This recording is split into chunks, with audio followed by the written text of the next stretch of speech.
Money. It's what we all need to make. Maybe you don't want to make it. It's okay. Life is not about money. If there's anything I've learned in filmmaking, it's that the most satisfied I'm feeling as a filmmaker is when I'm working on a story that fully embodies my values. When your values and your schedule line up, they say this is one of the ways to feel most fulfilled when working or in life. So, when I went out and shot the film Rescate, I know I talk a lot about this film, but it's one of the films that I think aligned with my values so much, because that film was about the paramedics who tried to help my best friend who passed away in a plane crash, and it was down in Dominican. The film, I valued it. It meant a lot to me. And so when my schedule, when I poured myself into just 2 weeks of filming, but when I was out there filming, I felt complete as a filmmaker for a very brief moment. And it's very rare to have that.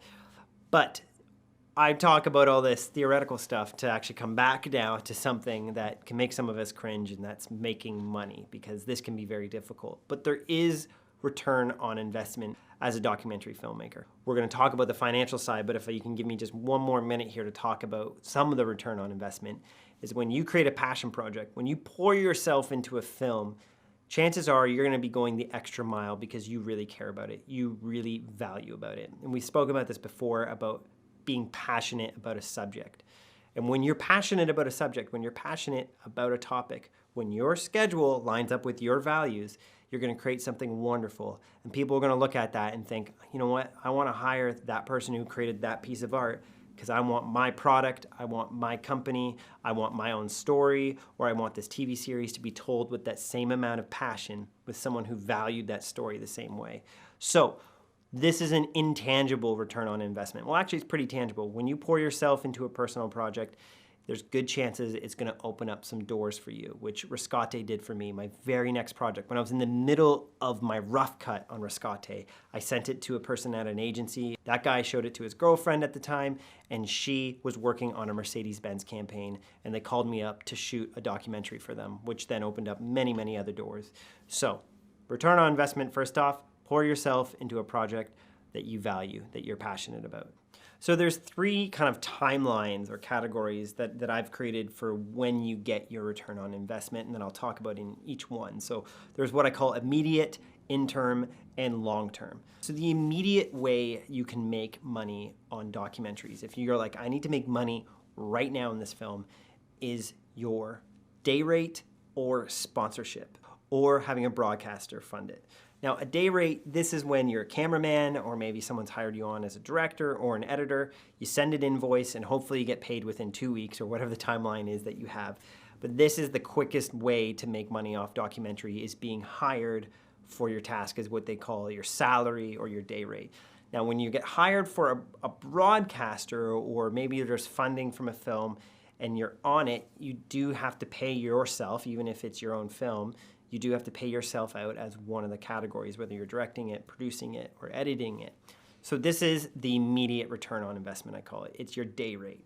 Now, not all projects, when it's a passion project, you're not making a day rate. If you're working on someone's project for a favor, or it's you trying to break into the industry, you're not making a day rate. But for No Country is an Island, for example, we had a broadcaster approach us for this. So into the budget, me and Michael, we wrote a day rate, or we kind of did a flat rate for both of us as directors and both of us as cinematographers. So we made our money immediately like that. That's one way to make it. Within immediate return on investment, there's sponsorship. So if you're working on a documentary where you're working with a company doing a branded deal, this is where you get money up front for that, and you can either work it into your day rate, or if it's just your project, kind of whatever you don't spend on the film goes to your own bank. Now, this is a great thing, and I could probably talk about this in another video, about doing branded content. When you find a brand whose values, what they are trying to accomplish, lines up with the story you're creating, you can approach them to have a branded content piece. This is where you can incorporate some of their products into your film. You look at a lot of companies, Red Bull, North Face, these big companies do a lot of documentaries that have their product integrated loosely into the film, but they're funding a documentary film. So if you find a topic, let's say you are trying to do a film about someone who's into motorbike racing or something like that. This is when you want to start sending the rough cut or footage to companies like Yamaha, who makes motorcycles, or send it to Pennzoil, who does the oil for vehicles. Try to get people, their marketing agencies, that side. You can email them the rough cut. I always think it's better to have a rough cut or a teaser or something so they can see some of the footage, and ask them, hey, would you guys want to be a part of this? Would you want to have your name attached to this?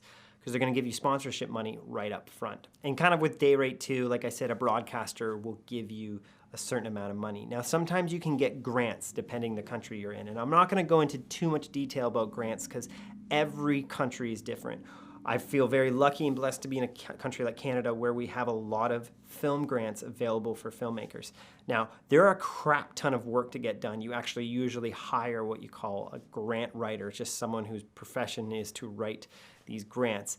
And so you'll work with them to get a grant up front to fund your film. And usually you can incorporate a day rate in, or sometimes, depending the grant, it only will fund the film. And like I said, whatever's left over, you can keep for your money. So then the second category, interim or like midterm, this is when you make your money kind of down the road on the film, but you make it in a relatively quicker timeline. In this category, you have things like tax credits. Tax credits, depending your country, again, I won't spend too long on this, but in a country like Canada, if I hire Canadians to work on my Canadian film, the government will give me back a percentage of that budget that I spent on Canadian labor.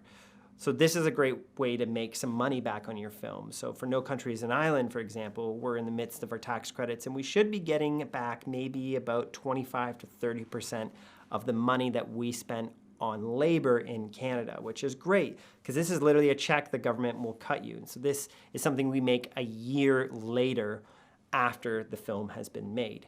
But that's kind of the interim. It's within, I'm calling it within a year of making the film. The second category would be completion grants. Sometimes if you sign up for a grant with the government, or there's many organizations around the world that give out documentary grants, always Google it. They're always changing all the time. A completion grant is essentially the last bit of money or the full amount of money that they promise for the grant that comes through once you finish the film. I should also mention too, and this kind of lands in every source of return on investment, but one of the ways too you can make some money is if you want to incorporate your day rate, you as a director or whatever your role is on the film, you can incorporate that into crowdfunding. If you're doing a crowdfunding campaign, you can maybe incorporate some of your own payment so that you can survive, pay for your bills. I don't know, you just might want to be upfront with your audience with this so they understand that you're actually using some of that money towards your own well-being. Another way to make money is festival awards. You should always be submitting your films to as many festivals as possible. The more laurels, the better. Laurels are those leafy things that you always see on movie posters. That we can put one up right now that say the film or the category or the film festival that you are awarded to. And they're great because it says your film was chosen by a film festival and that the people who made that film festival desired to have your film screened at your film festival. So submit to lots of them. There's cash prizes with some of the film festivals for winning certain awards.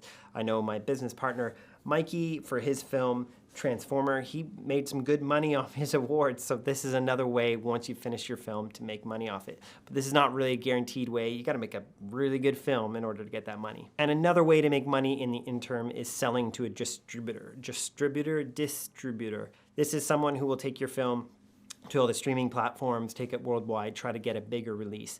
Selling it to them, you'll make a certain amount of money up front, depending the deal that you organize with them, and you'll get a percentage of that sales that they make, depending the deal you work with them. This is where you probably want to have a lawyer look over that.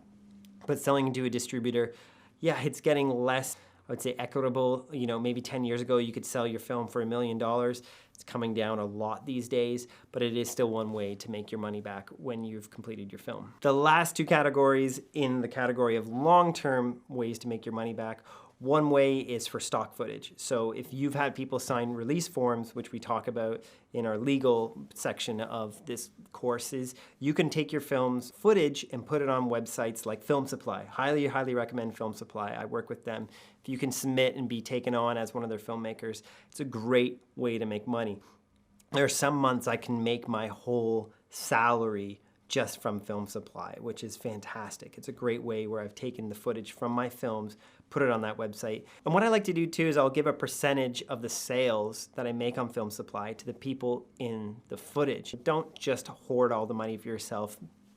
Help some other people around you. It will always come back to help you in the long term. But that's one way to do it too, is stock footage, is making sure that you have release forms. You can't sell the stock footage unless you have release forms of the people in your film, unless you're shooting something like a field or some random animal. Stock footage is a great way to slowly make your money back over time. This is long term. There's no guarantee you're gonna make your money. You can make your money in 10 years from now, or maybe 10 months from now, you never know. The next way is if you get it on a streaming platform. Some of them pay a percentage up front. Some of them pay the full amount up front. They'll buy it off you for, sometimes as little as $5,000, which sounds maybe like a lot to you, but if you've spent $50,000 making your film, it's not much. That's only 10% of your budget. But what's great with some streaming platforms is they'll pay you a royalty fee whenever your film is viewed. But this is another way to make money in the long term. So there you go. Those are kind of the return on investments.